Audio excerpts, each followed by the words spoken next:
¿Por qué poner un pistón forjado a la hora de armar un motor?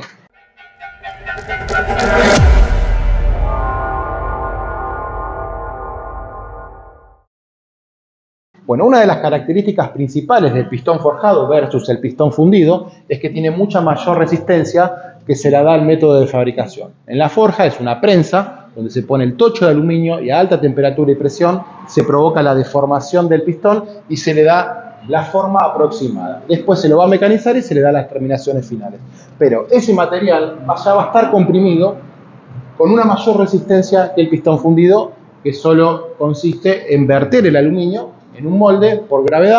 Un pistón fundido pesa mucho menos que un pistón forjado. Tenemos a igualdad de volumen, mayor masa en estos casos. ¿Qué es lo que tenés que saber a la hora de comprar un pistón forjado? Primero tenés que saber que existen principalmente dos tipos de aleaciones para fabricar el aluminio de estos pistones. Tenemos una aleación que es la 2618, que es la que se utiliza en este tipo de pistones que tenemos acá, y que la 4032, que es la que más se utiliza a nivel nacional.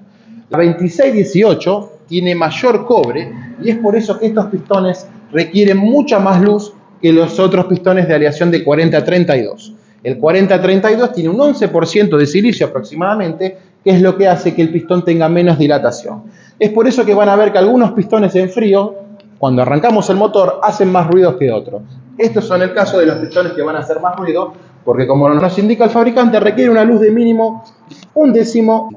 Eso es fundamental respetar porque los pistones funcionan diferente, dilatan diferente. Ahí tenemos la primera característica que los diferencia. El porcentaje de silicio, que hace que no dilate tanto, por eso requiere menos luz, y el porcentaje de cobre, que hace que dilate más y por eso requiere más luz. Bueno, ahora vamos al punto. ¿Por qué uno y por qué otro? Bueno, por empezar, el método de fabricación del 2618 es mucho más costoso, requiere mayor presión, mayor toneladas en la prensa y como dice muy bien ahí, es una aleación aeroespacial. Esta aleación, como pueden ver, fue diseñada para los motores de avión Rolls-Royce. Ahí es donde se empezó a analizar, a estudiar todo este tipo de aleaciones aeroespaciales. La principal diferencia de estos dos tipos de aleaciones es la resistencia mecánica. La aleación que tenemos acá, el 2618, va a tener un poco más de resistencia mecánica que el 4032 y tiene mayor resistencia a la fatiga. ¿Qué significa eso? Que tenemos un pistón más maleable bajo presión y temperatura. Por lo tanto, se va a deformar antes que se aparezca una fractura, comparado con el 4032. Es por eso que un 4032 es más para un uso de calle intermedio competición. Si vamos a hacerlo exclusivo de competición, directamente vayamos al 2618, ahí no tenemos duda. Vamos a un pistón que tiene como principal aliante lo que es el cobre, donde nos confiere esas mejores propiedades de resistencia mecánica y rigidez. Y bueno, cuando nos metemos en el tema rigidez, ahí vamos a hablar un poquito de por qué yo pongo un pistón forjado, ¿no? Más allá de la resistencia que uno requiere en la cámara de combustión, las solicitaciones que se le va a dar al pistón, que van a ser mayores indudablemente en un motor preparado que en un motor estándar, motor potenciado, pero acá viene el punto. Un pistón, a medida que aumentan las RPM, se empieza a desestabilizar adentro de lo que es el cilindro, ¿no? En el block. Esa desestabilización me empieza a generar un aumento de fricción y ahí es donde empiezo a perder potencia. Ahí tenemos la radical diferencia, en segundo punto, con respecto a un pistón fundido. No tenemos esa rigidez necesaria para poder conservar las dimensiones de la ranura del aro y conservar un buen sellado en el primer aro. Y además el contacto con el pistón y el cilindro es lo que nos va a brindar la estabilidad. Si yo no tengo ese contacto, ese buen contacto, el pistón se torna inestable y empieza a aumentar la fricción. Y ahí es donde aparece pérdida de potencia por fricción. El fabricante Wiseco, y creo que este fabricante también lo aclara, que entre 10 y 20 caballos de fuerza se pueden ganar con un pistón estabilizado. Por eso es que se busca tener un buen contacto, un buen apoyo contra el bloque del pistón, ¿no? Ahí está por qué se le da esas diferentes formas, para compensar con la dilatación esas formas y lograr que el contacto sea bueno contra el bloque para poder estabilizarlo y así bajar la fricción, ¿no? Que no se vuelva el pistón loco dentro del cilindro, lo que estamos buscando. Además de que teniendo un buen contacto, bajamos la temperatura del pistón.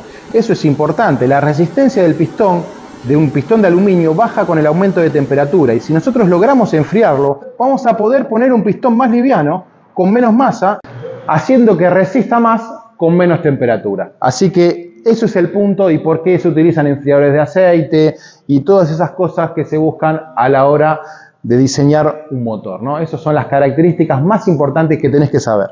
Se preguntarán por qué tenemos ese punto color aluminio y el resto con el baño, con el coating que tiene este pistón. Bueno, les voy a explicar. La aleación 2618, al tener las características que les mencioné, que requiere más luz, necesita compensar ese espacio con este aporte. Este fabricante soluciona el problema del aumento de luz con el motor en frío con este baño. Este baño tiene un espesor considerable, va a reducir la luz entre el pistón y el cilindro y nos va a ayudar a que no sea tan ruidoso el motor en frío. Es por eso que la medición del diámetro del pistón la tenemos que hacer con el micrómetro en este punto. En el punto donde está color aluminio, a esa distancia donde debemos medir el diámetro externo del pistón. Con respecto a las formas del pistón, el pistón tiene una forma elipse y un perfil que es curvo. La elipse debe ser tal, diciéndolo así, a grosso modo, que cuando el pistón dilate el contacto sea el mayor posible, para bajar la temperatura y para bajar la carga lateral. Eso son las dos principales razones por lo que se hace un pistón de forma y perfil elíptico, ¿no? En el caso de un pistón turbo va a requerir un pistón con mayor elíptico por trabajar a mayor temperatura. En el caso de un pistón forjado para un motor de aplicación aspirada, puede requerir menos elíptico. Cuando más elíptico tengo, menos contacto voy a tener, por eso hay que ser muy riguroso a la hora de elegir la marca de pistón. Si vamos a hablar en serio, cada motor debería tener un pistón adecuado al tipo de preparación que le voy a dar. Pero bueno, generalmente nosotros armamos con lo que hay en plaza y adecuamos el resto de las cosas a ese tipo de pistón. Lo correcto en competición sería adecuar la forma del pistón al tipo de esfuerzo que va a tener el motor. Una de las principales características que tiene que lograr un pistón es permitir que el gas de la expansión de la combustión se pueda meter por la ranura y expandir al aro contra las paredes del cilindro para así aumentar el sellado del primer aro. Eso es una de las características principales también de un pistón, lograr la facilidad del aro de expandirse. Si no logramos eso y no conservamos las dimensiones necesarias para que el aro selle, vamos a perder indudablemente compresión. La marca de pistones tiene un código que tiene que coincidir con el código que nos dan en la hoja de datos. Acá vamos a tener todas las especificaciones de esta partida de pistones, tanto las luces requeridas, necesarias, el peso, las dimensiones. Acá está todo en base a la partida de fabricación de este tipo de pistones. El compromiso que requiere armar un motor de competición es muy alto. Esto es solo una partecita, un granito de todo lo que es tema pistones. Podríamos estar todo el día hablando y así todo nos faltaría tiempo. Por eso es muy importante entender, aunque sea unas cositas básicas de esto, y entender que el que arma motores de competición no es para nada un tema sencillo. No es solo comprar pistones, comprar biela, ensamblar e ir a correr. Es mucho más allá el análisis que conlleva la toma de decisiones del armado de un motor. Tema pernos de pistón, diseño, rigidez estructural, rigidez de materiales, resistencia de materiales. Son cosas muy diferentes. Solo hablando de pistones, imagínense que perderíamos, yo diría que más de una semana si nos ponemos a hablar de aleaciones y formas de fabricación y diseños. Bueno, espero que les guste el tema. Vamos a seguir haciendo este tipo de contenido y si te gustó, guardate este video que te puede servir para más adelante.